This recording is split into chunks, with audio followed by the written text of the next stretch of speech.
In today's video, I'm going to show you this stack of back issues that I picked up on a recent trip down to Pulp Comics and Games when I went diving in their 50-cent and dollar bins. Check it out.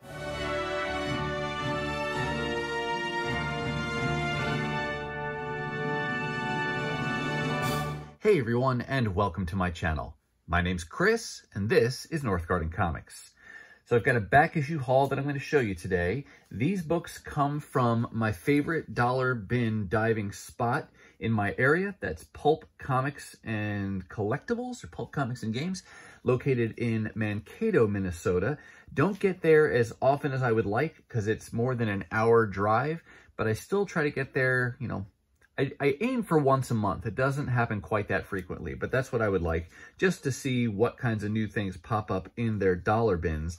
I will say that I just went to a 50% off sale that they held this last weekend where all their dollar books were just 50 cents a piece, and I got a great haul from that. So that's something to stay tuned for. That'll be coming up in a future video. The books today, though, are just kind of a regular mix of things I found in their dollar bins, as well as some issues that they had randomly mixed in with their 50-cent books. And we've got things from the modern age, we've got some Bronze Age things. I was able to build out some limited series. I found some individual issues on longer ongoing runs I'm working on. Got a bunch of Image things to help me with some of those runs. So yeah, good mix of things. So let's go ahead and dive into this. But I will say first, if you are in the area and want to check out Pulp Comics, I'll put links to their information down below in the description to this video. So let's go ahead and jump into the haul for today.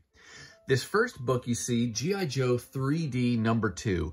This was a 50-cent book. It is also got a sticker remnant on the cover there, which is kind of a mess, and it's not in the best shape.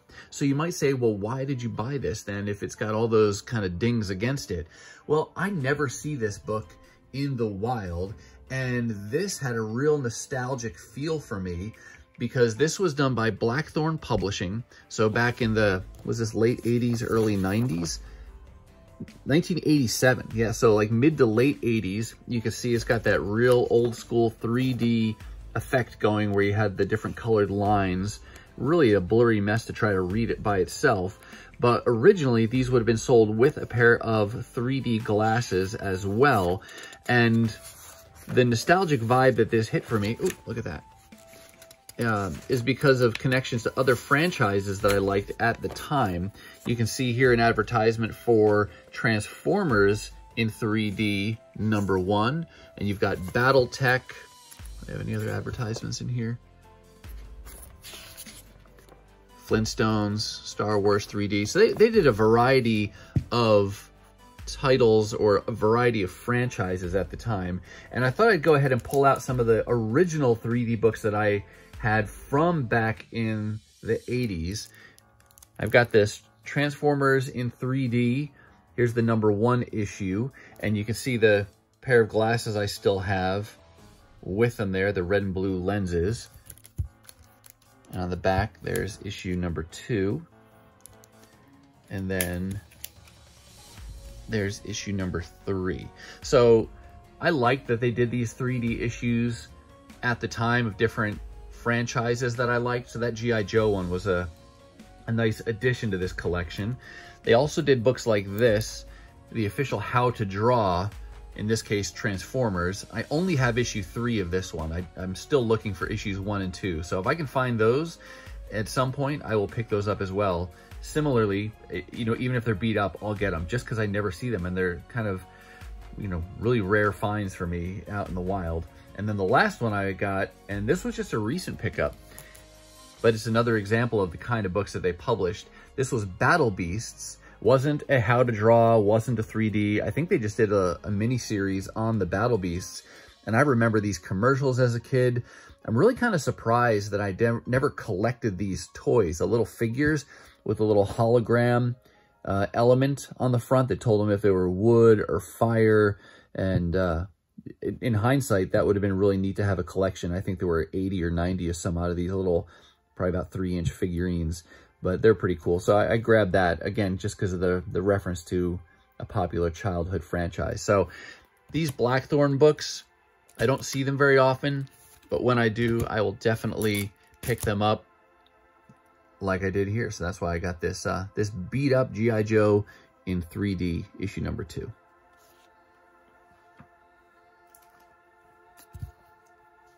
Here we've got Star Slammers number 1. This was done by Walt Simonson. He did both the writing and the pencils. I don't know anything about it. I just liked Walt Simonson from the 80s and 90s, and he did this in 1994, I believe. And so I figured for 50 cents, and it's a number 1 of something he did, I'll give it a try. I'm not even sure I'll like it. I don't know how long it went. It may have only gone for something like 8 issues, but I figured, like I said, creator that I liked, a number 1, and only 50 cents. I'll pick that up and give that a read to see whether I like it or not.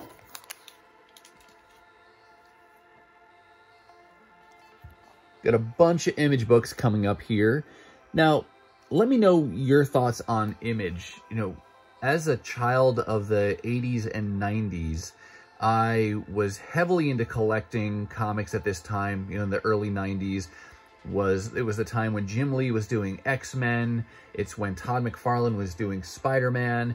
And then some of those big names and artists that I really liked at Marvel left and formed Image Comics. And so I was buying a smattering of those books as they came out. I got some of the early Spawns, Wildcats, things like that.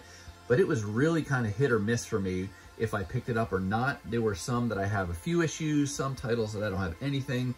And I know these books are not valuable today. They might be someday, but that's not the primary reason for getting them. For me, I'm getting them now because I can find them in good condition for a really low price, and they remind me of those early days when I was really excited about comic collecting and you know, early on into my collecting days. So again, it's kind of hitting that nostalgic vibe for me in getting some of these Image books. And Codename Strike Force is one that I didn't have any of the issues when it first came out. This was created by Mark Silvestri, and the pencils, at least at this point, were done by Billy Tan, and it only ran for like 14 issues. But this was early on when the paper started to get glossy, started to get a lot more colors going on. It was obviously in line with comics of the time in the extreme sense of character designs, but it's just a 14-issue run, and I can find pretty much all the issues for 50 cents or $1 at most, so it's just a fun pickup. But I got issue 9, there's issue 10, 11, and issue 13. And it looks like all of those were just 50 cents a piece. So it's a really easy title to collect, and you can find lots of these early Image books in a lot of dollar bins or less. So just a fun little thing to be picking up and working on.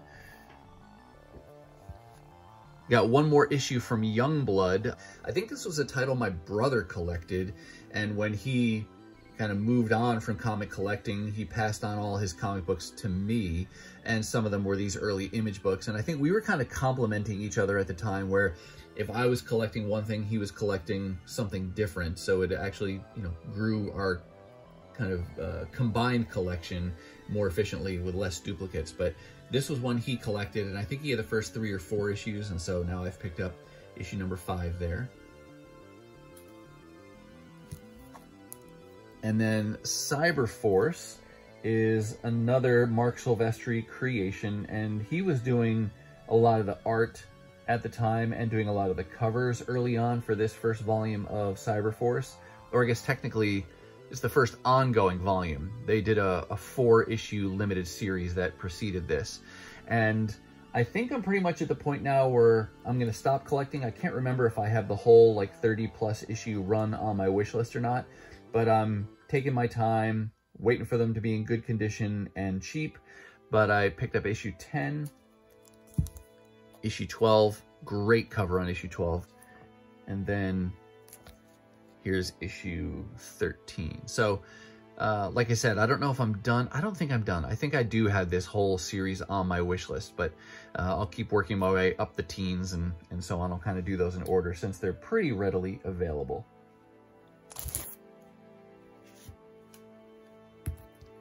Here was a good find. Wetworks is a Will Sportaccio creation, and I had some of the later issue numbers, and number 1 is an issue that always eluded me. And, you know, actually, maybe it hasn't eluded me as much as I thought it had. See how it's got this Rebirth banner on the top? I may have seen that before and just assumed that was not a first volume number 1, that maybe it was like a volume 2 or something like that. But this is, in fact, the issue number 1 from the first volume, and it looks like that's a wraparound cover. Let's go ahead and pop that out real quick. Yep, it is wraparound. Oh, it's Gatefold, is that what we call that? Yeah. There you go. So nice Will Sportaccio art on the number 1. And like I said before, Image comics of this era, they're not terribly valuable unless you get a particular key. Some of the spawns, of course, are more valuable and you know, a smattering of issues here or there. But for the most part, these are pretty accessible. But we might see a spike in demand for these coming up in the next several years, largely because the generation, like myself and those younger than me who really got into comic collecting around this time, we're coming up on big anniversaries. I've seen solicitations for things like Cyberforce for, I think, 30th anniversary. You know, Spawn is still going strong. Wildcats is doing some new things. So they could be trying to cash in on some of the nostalgia themselves as a business to try to get some new titles and new issues going. And that could, at the same time, drive some demand for some of these older issues. So I'm going to try to get these as long as I can get them for cheap, 50 cents, $1, things like that. And so far, I've been pretty successful. So happy to have found this number 1, though, coming back to this Wetworks. And I think this is a volume I may only need an issue or 2 to complete this first volume, and then I'll be done. I'm not looking to you know, continue into subsequent volumes with this.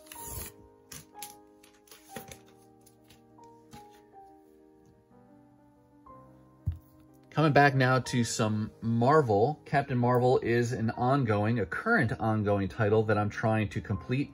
I didn't start collecting this regularly until probably into the 30s. And so now I'm trying to go back and piece together the issues that I'm missing, as long as I can do so for cheap.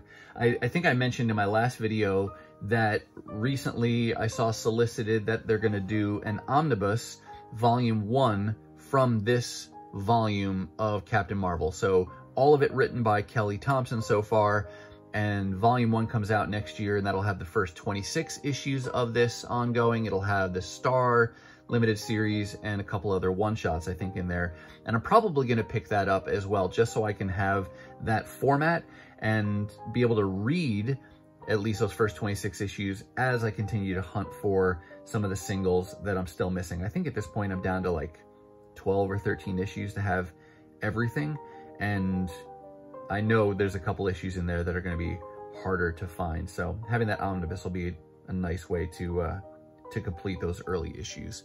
But I picked up issue 5 as well as issue 14.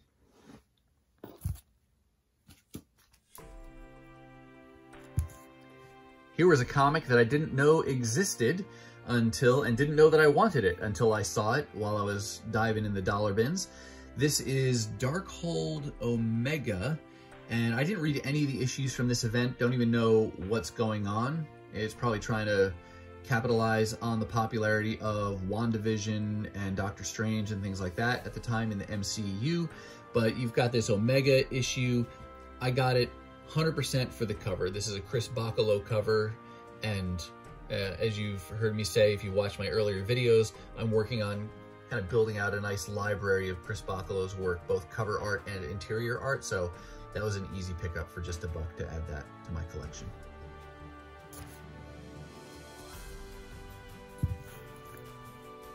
Here's another volume that I'm working on slowly but surely. It was like 86 or 87 issues in this first volume of Superman Batman. one of the few DC things that I'm working on, but this title seemed like a relatively self-contained storyline that I could collect without having to know tons of, you know, information and background about what's going on in the rest of the DC universe. And so I'm chipping away at this bit by bit. Wherever I can find issues for $1 or less and in good condition, I'm picking them up. And so on this particular day, just found this one issue, number 29. Here's a 5-part limited series that I've decided to go ahead and piece together. Sabertooth, obviously, is the title there. I got issue 1 when it was new, and then decided I would get the remaining issues as back issues at some point in the future. And before this particular day, I had found issue number 2, and then I was able to find issue 4 and 5. I like that. I think, does Ryan Stegman do all the covers for this? I can't tell if that's a Stegman cover or not. I don't see his signature anywhere. So that one may or may not be Ryan Stegman. This one is, and I love how he does kind of like his signature as a Stegosaurus. That's pretty cool as well. So he did the covers for these. He did not do the interior art. I'm interested in reading this story as much as I am interested in, you know, just reading about Sabertooth as well. I like him as a character. And now I just have issue 3 to find. But here's a thought that I've been kind of going through my mind recently. And I'm always thinking about different ways to collect, adding things, dropping things, how I want to read, how I want to collect. And recently I've been thinking about coming back to Marvel Unlimited, which is the digital way to read Marvel comics. And I've done that in the past. And the first time I had like a year subscription, and I took advantage of that and I read all of the early X-Men issues. So everything from issue 1 up through Days of Future Past. And I stopped there because at that point, my collection starts of, you know, print comic books, so I can read it in that format. But I've definitely seen Marvel Unlimited as a way to read older things that I don't ever expect to own in single issues. So a lot of those older Silver Age books and maybe even some Bronze Age things. But recently I've been coming back to the idea of contemplating whether or not to get a subscription again, and then seeing how much that could reduce my demand for new comic books. So for example, if I read these on Marvel Unlimited, I almost guarantee that it would eliminate my desire to have them print, because I will have read the story, I'll have that satisfaction, and then I'll see no need to add that limited series to my print collection.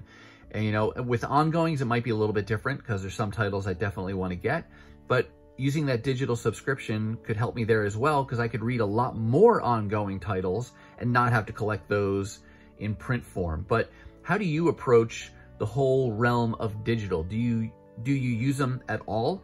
And if so, how? Do you use them to supplement some of the things you would otherwise get in print to save some space? Do you double dip? Maybe you read both the digital and the print version as well. But let me know your thoughts on that down below.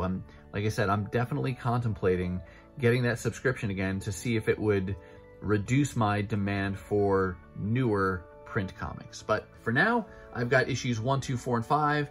And until I have a digital solution, I will continue to hunt for issue 3 so that I can read this story in its entirety.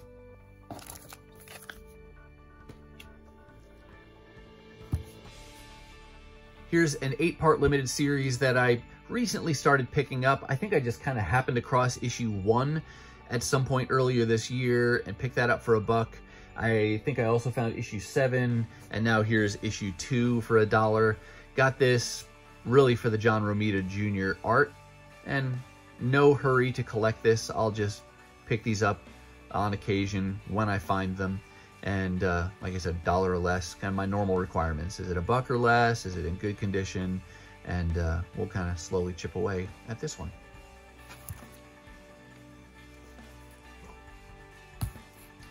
This was a fun find. Had never seen this before, but I liked the cover. This is an Eric Larson cover, and there's really not a lot of information about this issue on the cover at all. Just that it's Wolverine versus Spider-Man. Obviously Marvel is a direct edition. Got an advertisement on the back. Let me go ahead and open this up here though. And it's kind of this glossy, more deluxe kind of format. There's no ads in here. Oh, nope, I'm wrong. There are ads in here. But this was done in 1995. And if you look down here in the index, you can see there, this was originally published in Marvel Comics Presents numbers 48, 49, and 50.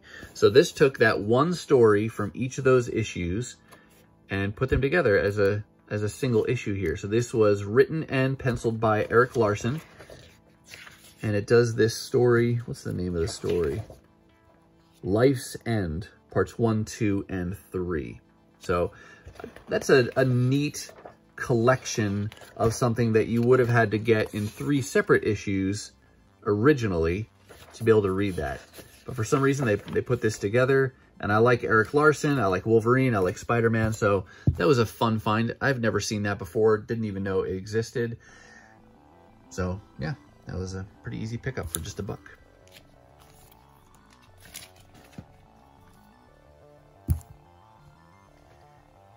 Here's this Devil's Reign, it's kind of a crossover series with Top Cow and Marvel.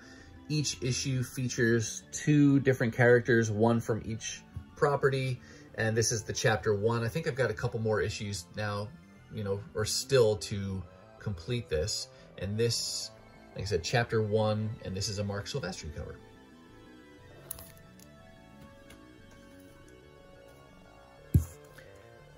Here's an older book that was fun to find, New Mutants Annual #1. I collected a few of the New Mutants single issues, volume 1, when they came out, but that was way towards the end, like 80s and 90s, and up till it ended in issue 100 and then jumped over to X-Force and continued that for a while. But, in recent years, I've decided to go back and try to build out the whole New Mutants volume 1, and I have the entire thing except for that coveted issue 98, which I never bought new, so at this point, I don't expect I'll ever have a single issue of that unless I get super lucky someday. But in the meantime, there's still annuals and things I need to add. And so this is annual #1 from 1984. And this is a Minor Keys first appearance as somebody. I'll put a little text blurb down below once I look it up to confirm who that is. But that's a cool kind of rock-inspired painted cover. I'm guessing that's a Bill Sienkiewicz, but I'll confirm that as well.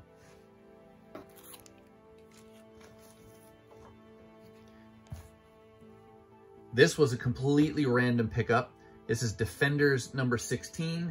I don't know anything about the Defenders title, never read it, never collected it, but at only $1, this was a really nice pickup because I have seen Defenders issues in the past in the dollar bins, but they're usually much later in the volume and in really beat up condition. They've been well read, maybe not even bagged and boarded, so they get really trashed over time. But this is a really low number, issue 16, and it's in really nice shape. The spine is really clean. The colors really pop. They're still very vibrant. Corners are good, and interiors look nice as well. And so I got this just because it was in such good condition.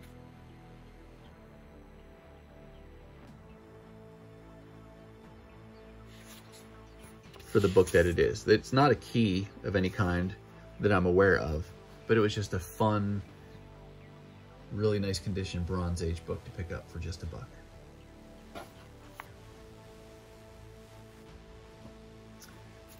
One last book to share with you. I know I've seen this book in the past, but I could not have conjured it from memory. I was even wondering when I saw this if I had a copy or not. I did not, but it is a square-bound Wolverine story called Wolverine Inner Fury. I'm not familiar with this writer, but Bill Sienkiewicz is very well known, of course. Pull this out here. This was done, and this has barely been cracked. It's still real tight on the spine there. When was this done? This might be around this is late 80s. Oh no, it's early 90s. First printing November 1992. But kind of a strange style. Not strange for Bill Sienkiewicz, but not really sure what's going on here. Whoops. But yeah, when I saw that for just $1, that seemed like a great find. What does it say in the back here? In some dark past, a conspiracy tore open the skin of a man called Logan to test the limits of his enhanced healing ability. Between the screams, they fused his bone with an unbreakable alloy called adamantium. Before they stitched his flesh back together, they bonded metal to fit the claws. Right, we all know that. The dark past is about to look like the good old days. Now in even deadlier cabal, an enemy inside a high-tech virus raging through his blood to break down the unbreakable skeleton and push the mutant's healing factor past the limits of agony into death. And survival depends on Wolverine hunting down the mystery behind the Machiavellian infection before it works its fatal malignancy on the rest of humanity. So there you go. That is Wolverine Inner Fury, but one of those finds that wasn't looking for it, but came across it, and it was a nice find for just $1 with some Bill Sienkiewicz and a nice Wolverine trade paperback. And you know, that's the last book from this day of dollar bin hunting at Pulp Comics. All right, that's going to do it for me, and that's going to wrap up this $1.50 haul from Pulp Comics and Games. I do hope you saw something that you liked. Are you collecting any of these titles yourself, or did you collect any of them when they were new? And how's it been going for you on your own comic adventures? Finding any good finds? Let me know down below. Now, if you're not quite ready for the YouTube fun to stop, I have hand-selected a couple videos here for you to check out. As always, thank you so much for watching, and I'll see you next time.